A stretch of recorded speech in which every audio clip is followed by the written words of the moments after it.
चलो, इस प्रश्न में कह रहा है कि ये एक हमारा वृत्त हो गया, ये ओ जो है इस वृत्त का केंद्र है, ठीक है, वृत्त का केंद्र है। फिर बता रहा है कि बी ए सी ये वाला जो कोण है ये 60 डिग्री है। तो हमें क्या ज्ञात करना है, ओ बी सी ये वाला कोण ज्ञात करना है, इस कोण का मान कितना है।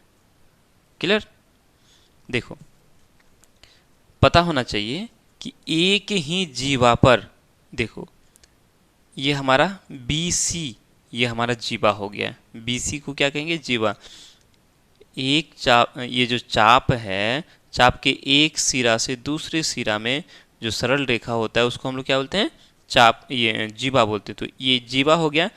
एक ही जीवा से, ठीक है, वृत्त के परिधि पर देखो बी ओ सी ये कौन, ये कौन बी ए सी ये कौन किस पर है, इस वृत्त के परिधि पर है, ठीक है।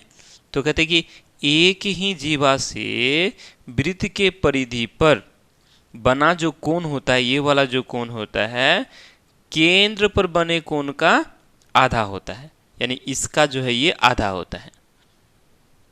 मतलब ये कोण 60 डिग्री, तो ये कोण कितना हो जाएगा, 120 डिग्री है। तो 120 डिग्री का तब ना ये आधा हो जाएगा। समझ रहे बात, दो तरह से बता रहा हूँ, ध्यान दें। पहला ये समझ लो, तो ये 60 डिग्री, तो ये कितना हो गया, 120 डिग्री। क्लियर। अब देखो, अब हम इस त्रिभुज की बात करेंगे, बी ओ सी ये वाला जो त्रिभुज है इसकी बात करेंगे। ये हमारा 120 डिग्री हो गया। हम जानते हैं त्रिभुज के तीनों कोणों का योग कितना होता है, 180 डिग्री। यानी ये कोण और ये कोण को अगर जोड़ेंगे तो कितना होगा, 180 डिग्री होगा।